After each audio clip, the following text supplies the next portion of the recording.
Il est 13 h, bonjour à tous, voici les titres de ce journal. À la une de l'actualité, le Festival des masques tient toutes ses promesses à Porto Novo. Sur les différentes places, ce sont des animations sans interruption. On vous donne un aperçu de l'ambiance dans la capitale. Renforcer la culture de l'innovation et de l'entrepreneuriat technologique, scientifique et social, c'est le but du concours d'innovation en milieu universitaire. Après la phase finale, on connaît les lauréats de la 5e édition. Et puis, Jeux africains scolaires, Rufine Sonon, 15 ans, signe l'exploit. Elle remporte la première médaille d'or du Bénin dans l'épreuve reine du 800 mètres féminin. Nous serons à Annaba, en Algérie.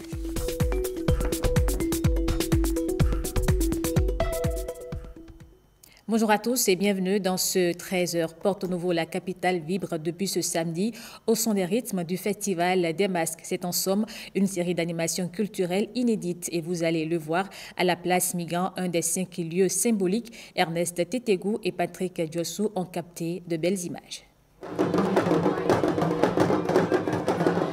Egungun en langue yoruba, Kouvitoshi les Gun, Koulitoshi les fonds de Cotonou, un masque emblématique connu tout au long de la côte du golfe de Guinée. C'est l'une des animations de cette 2e édition du Festival des masques à Porto Novo, les 2 et 3 août 2025. Egungun, c'est ici, à la place Migan. Nous accueillons les ancêtres qui reviennent nous habiter, qui reviennent nous remettre sur le droit chemin, qui reviennent nous parler, qui reviennent nous apporter la paix. Nous sommes en train de regarder les parts de danse de nos aïeux, ce qu'ils ont ramené de l'au-delà pour nous et les grâces qu'ils ont ramenées. Pour moi, c'est une grâce pour moi de vivre cette émotion que j'ai vécue en mon enfance. Ce lieu devient pour 2 jours une scène à ciel ouvert où ces masques Egungun seront en déambulation, en mouvement, en danse, en cadence, en performance et en démonstration spéciale pour une attraction, un attrait, une attractivité. Plusieurs vaudous se sont exhibés sur les différents sites retenus pour le Festival des masques à Porto Novo. Dans ce reportage que vous allez suivre, Rebecca Kenjaoune, Ernest Tétégou et Patrick Pelengue nous proposent le résumé de la première journée. Ifa Orumila, introduction à une épistémologie. Un thème qui rassemble ici penseurs, chercheurs, praticiens et passionnés de la culture et de la tradition pour un dialogue international sur les savoirs traditionnels africains. Un moment intellectuel pour planter le décor du Festival des masques édition 2025, mais aussi pour annoncer la création d'une maison de Fa à Porto Novo. Nous mettons ensuite le cap sur les différents sites du festival. 5 au total, ils incarnent la diversité culturelle du Bénin, valorisent la richesse du masque du terroir. À la place d'Angbeklounoronto, la première attraction ici, c'est la performance des masques Newi du Nigeria.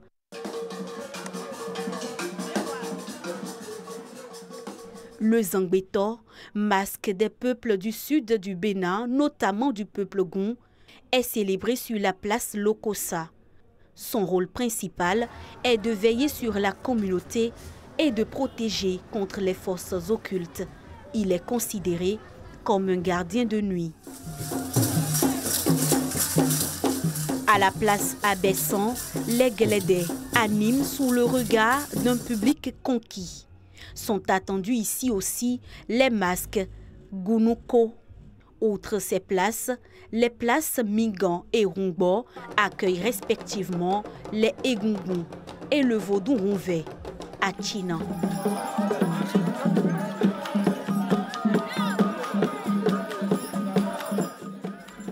Rebecca Kenjaoune qu'on retrouve justement dans quelques instants en direct depuis Porto Novo.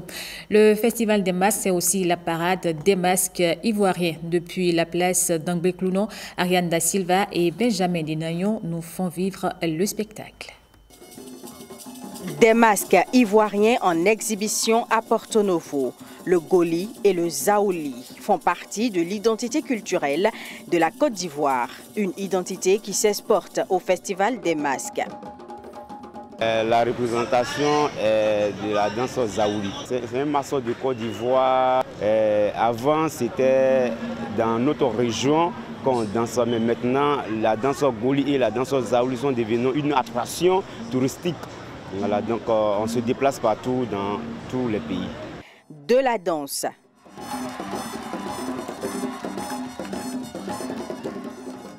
Des animations culturelles, le public est conquis.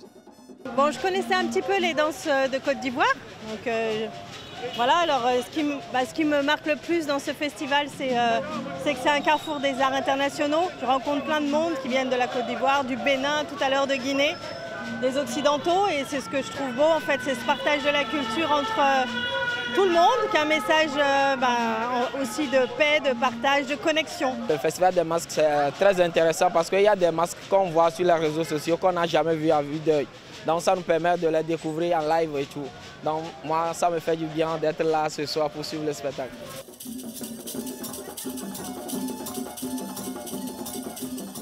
Les animations à la place d'Agbeklounon se poursuivent au Festival des masques de Porto Novo qui prend fin ce dimanche 3 août 2025. Le Festival des masques a aussi réuni sur scène des artistes comme Nicanor, Sessima, Queen Fumi, Connex Edon, Manzor ou encore Fanico. Ils ont livré le premier concert. C'était une soirée musicale qui a vu défiler sur scène d'autres artistes béninois avec un public en extase. Julia Kouekou et Rachida Biomaman nous embarquent dans cette soirée magique. Un show intense, scintillant de mille feux. Un spectacle pétillant où le chant, la danse et le rire se rejoignent pour créer un événement unique.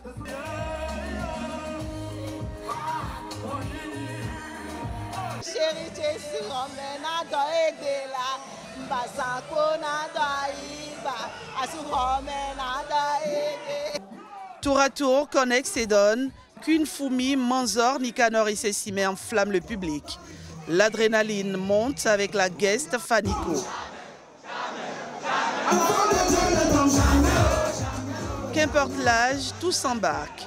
Jeunes, vieux, enfants se laissent aller à un moment de bonheur partagé avec nos artistes, tout feu, tout flamme. Exceptionnel, je suis là avec toute ma famille, mes frères et moi. On passe un très bon moment avec de bons artistes. L'ambiance est waouh. J'ai franchement aimé. La fête là, c'est Guido. L'ambiance, je peux dire que c'est... Ouais. Merci au président Talon, merci à tous les organisateurs, à Bénin Tourisme. Nous sommes très heureux. Et nous avons œuvré pour porter haut le Festival international de Porto Novo qui est devenu enfin le Festival des masques. La fête, elle est belle. Au-delà du concert, cette soirée est une véritable démonstration, celle d'un Bénin debout et fier de son identité, un Bénin qui soutient ses talents et construit par la culture une nation forte. Génial. À un moment donné, j'ai oublié, je me suis dit que ce n'est pas le Festival des masques, c'est le concert de l'indépendance. Et quand j'étais sur scène, je me disais, bon, ok, c'est le Festival des masques ou c'est le concert de l'indépendance? Et bravo à tout le monde, bravo à notre président qui fait beaucoup. Franchement, aujourd'hui, je ne parle pas en tant que Nicanor, je parle en tant que citoyen béninois. On voit quand même le changement et c'est génial. Franchement, merci à tout le monde. C'était magnifique, franchement, très magnifique scène, très belle scène. C'est ma première sur le Festival des masques, je tiens à dire merci à tout le groupe. Et puis, franchement, le public était incroyable, surtout. Le temps d'une soirée, le boulevard lagunaire de Porto Novo aura brillé, se transformant en un lieu d'expression libre, de communion culturelle et de fierté nationale. Je l'annonçais tantôt, on retrouve maintenant Rebecca Kinjaoundé à Porto Novo. Vous êtes à la place Abesson, décrivez-nous l'ambiance autour de vous. Bonjour Estelle, deuxième jour de festival et l'ambiance est toujours au rendez-vous ici à Porto-Novo. Nous sommes ici à la place Abessan. Alors cette place accueille deux masques, le masque Galédé et le masque Gounouko. Alors tout à l'heure le masque Galédé a presté ici même sur place et a laissé la place au masque Gounouko. On va se rapprocher d'un des responsables de ce masque-là pour essayer d'en savoir davantage sur ce masque. Bonjour Monsieur Takwa. Oui, bonjour. Comment vous allez? Ça va très bien. Alors parlez-nous de la particularité du masque Gounouko. Gounouko, c'est un fétiche, pas un masque. C'est le fétiche des Takwa. Ce sont les Takwa qui ont le fétiche Gounouko. Oui. D'accord. Alors vous pouvez nous décrire un peu la scène que nous vivons ici, même sur place? Oui, c'est le festival qui continue toujours aujourd'hui aux places Abessan. C'est ça. D'accord. Alors sur place, on a retrouvé également Rounon Beombeza avec qui nous allons décortiquer un peu l'aspect sacré de ce site Abessan. Alors Rounon, bonjour. Bonjour madame. Alors ce site a un caractère sacré apparemment parce qu'avant même de monter sur le site, on a dû enlever nos chaussures. Absolument, c'est vrai, ce site a un caractère très sacré parce que nous sommes sur le site de la divinité Ya et Abemessan, qui est une grande divinité ici à Porto-Novo, la première divinité de la ville de Porto-Novo. Donc c'est sur ce site que, dans le cadre du Festival des Masques, que les Galédés et les Gounouko font leur procession. Donc depuis le 2, hier c'était le 2 août passé, qu'on a débuté les festivités du Festival des Masques. Et vous allez constater que pour cette année, il y a tellement un engouement et les touristes se sont tellement déplacés, il y a tellement de monde, plus que l'année passée. Ça veut dire que le peuple béninois, ça veut dire que le monde de l'extérieur ne commence pas à adhérer à notre culture. Et ici présentement, vous allez voir que c'est les Gounouko que vous voyez. Les Gounouko sont des divinités. Mais quand nous parlons de masse, c'est parce qu'à un moment donné, il serait bon de mettre dans le couvent le caractère culturel et de montrer le culturel à la population, aux gens, afin qu'on puisse comprendre que nos divinités sont approchables, nos divinités font du bien, nos divinités ne sont pas des choses à craindre. D'accord. Alors, vous avez entendu le Rounon. Les manifestations se poursuivent ici même à la place Abessan et sur tous les autres sites prévus pour le festival. Estelle, les Béninois ont encore quelques heures pour vivre en direct les manifestations depuis Porto-Novo. Merci à vous, Rebecca Kenjaoundé. Et une particularité de ce festival, le masque Python. Vous en avez entendu parler, sans doute non. Et cet élément nous emmène à sa découverte sous le regard de Benjamin Denayon et Patrick Diossou.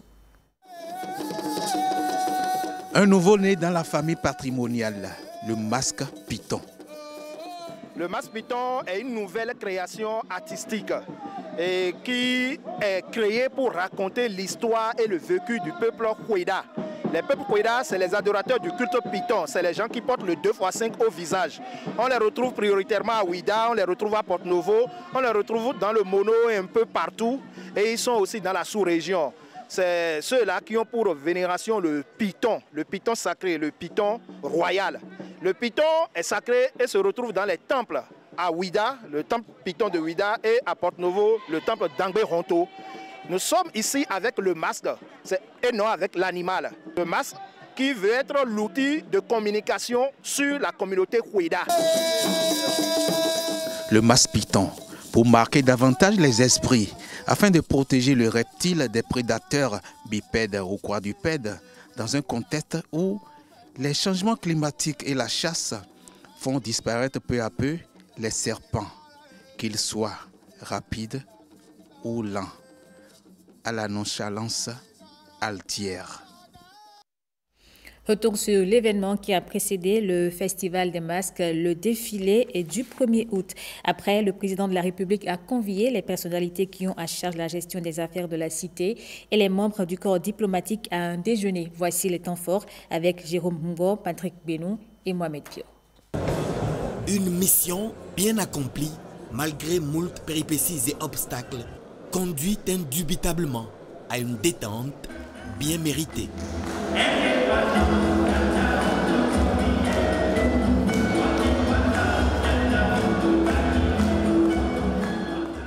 C'est l'exemple que donne le Père de la Nation aux personnalités qui ont à charge la vitalité de la République au terme de la célébration officielle du 65e anniversaire de l'accession du Bénin à la souveraineté nationale et internationale.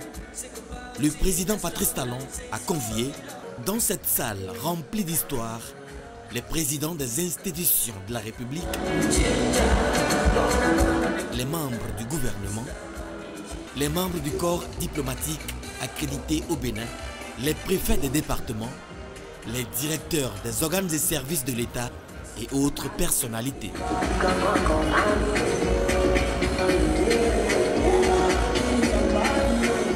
Je souhaite simplement vous dire bon appétit et vous dire merci pour avoir accepté d'honorer la République de votre présence.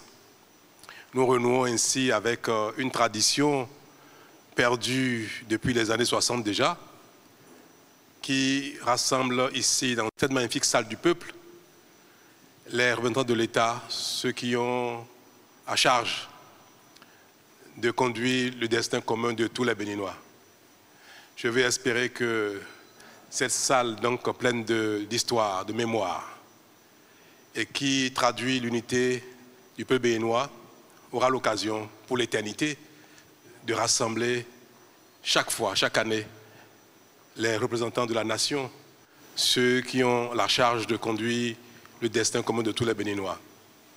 Et d'ici partira chaque fois le signal de la convivialité, du bien-être, qui se traduit tous les jours au quotidien par le bon appétit.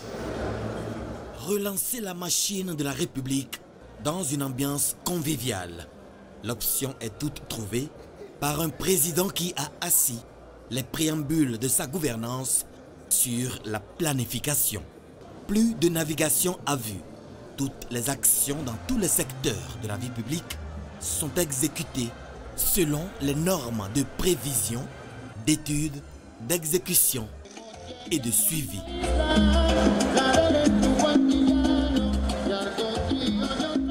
Relaxer les méninges, cela fait du bien à l'organisme et cette activité est prévue pour se tenir chaque année.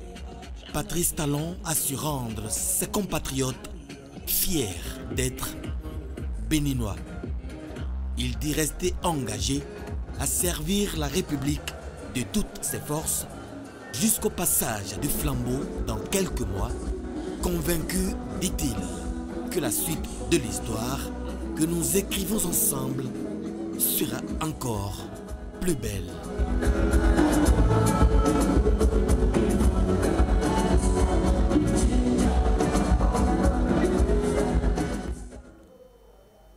Dans le reste de l'actualité, après la phase finale, les lauréats de la 5e édition du concours d'innovation en milieu universitaire sont récompensés. Sur initiative du Centre des œuvres universitaires et sociales d'Abomey-Calavi, la compétition vise à renforcer la culture de l'innovation et de l'entrepreneuriat technologique, scientifique et social chez les étudiants du niveau licence et master. Pierrette Adriossi et Canel Capo.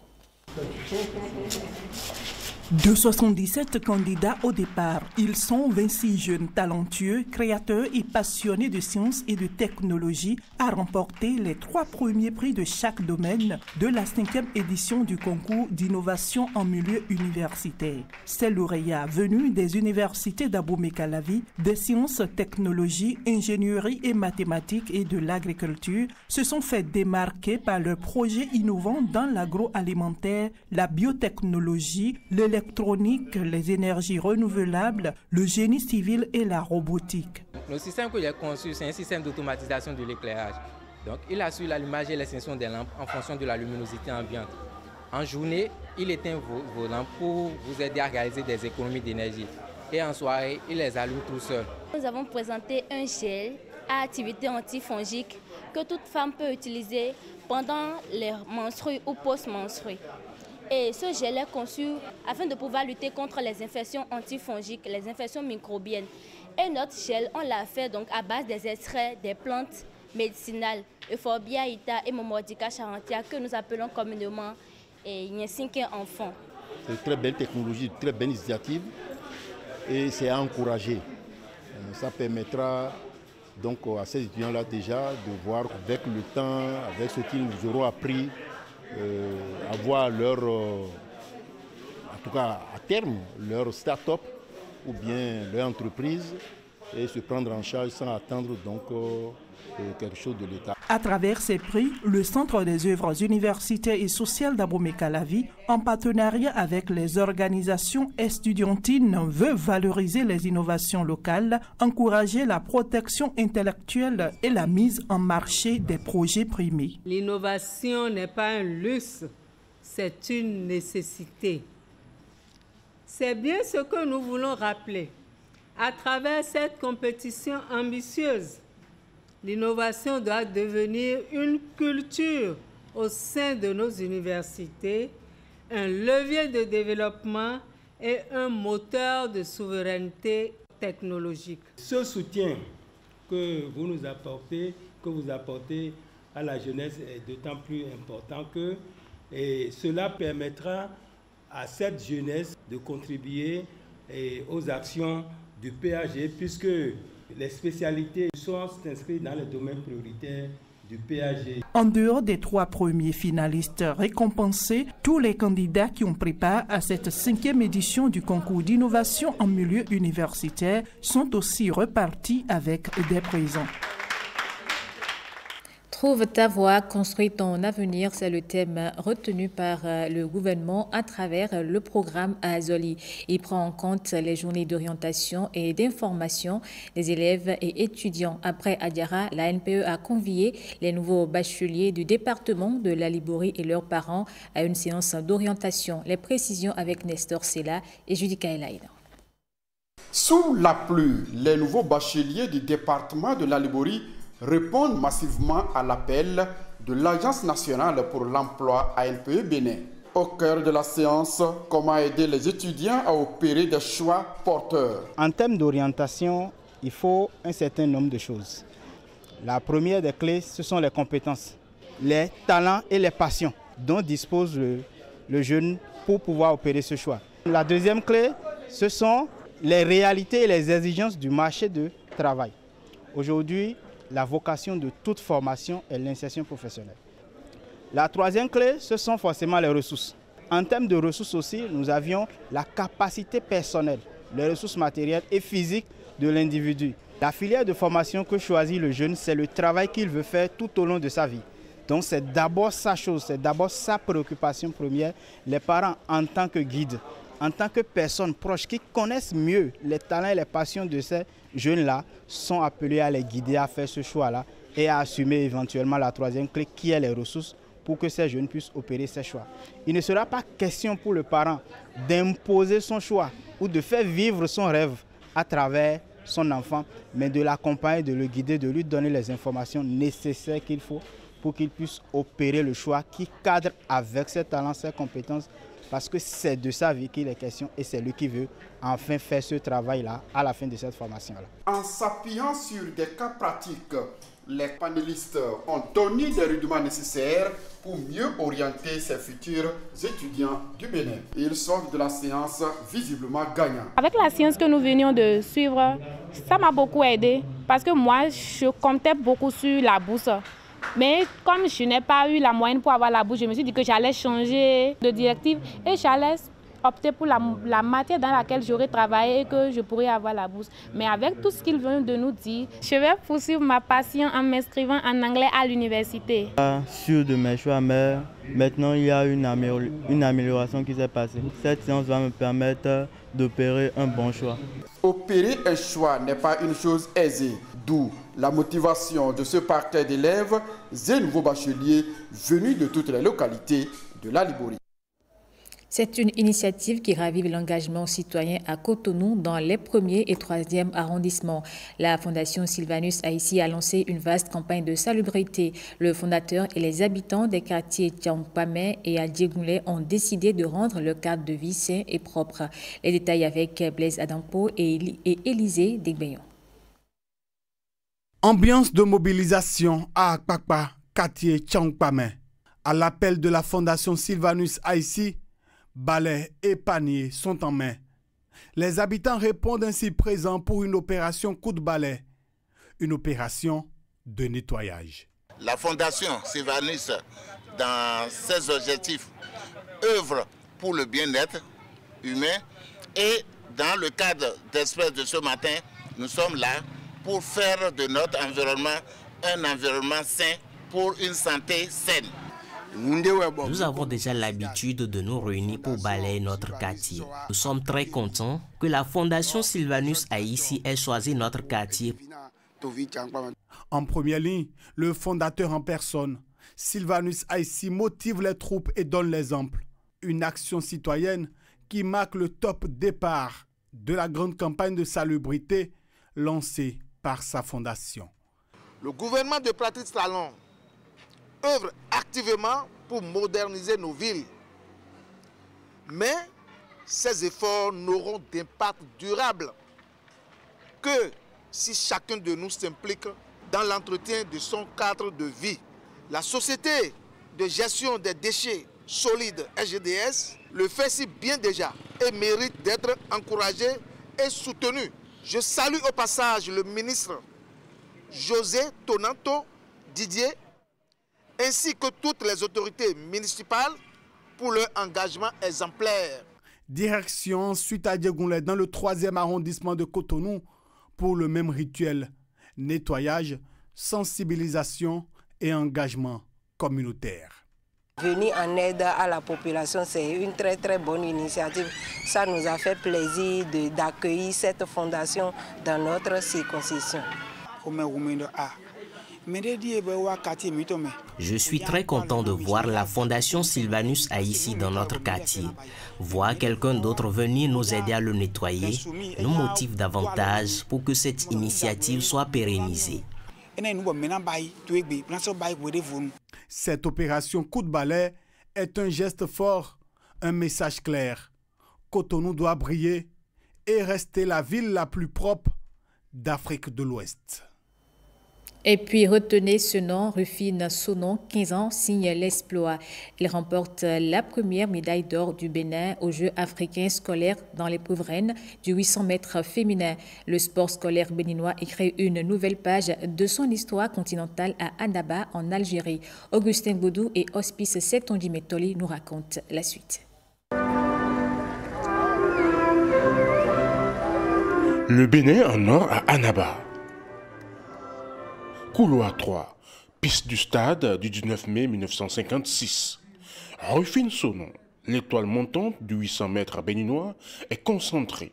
Aujourd'hui, elle vient de prouver sa suprématie devant toutes ces grandes nations où elle a pu décrocher l'or pour le Bénin. C'est une athlète très prometteuse. Départ timide, mais elle revient dans le second tour. Son accélération dans le dernier virage fait toute la différence. 2 minutes, 14 secondes, 0,3 centièmes. Un chrono en progression constante. Une médaille d'or bien méritée. Je suis très content pour cette compétition. J'ai battu mes records que j'ai faits à Serbie et à Abidjan. À Skikda, c'est le handball qui brille. Les équipes masculines et féminines décrochent l'argent dans des finales bouillantes face à l'Algérie. Au tennis comme en escrime, Guépard et Amazon sont stoppés en quart de finale face à des poids lourds, Égypte, Tunisie, Algérie, Afrique du Sud. Des parcours prometteurs malgré tout. Et c'est la fin de ce journal. Merci de votre aimable attention.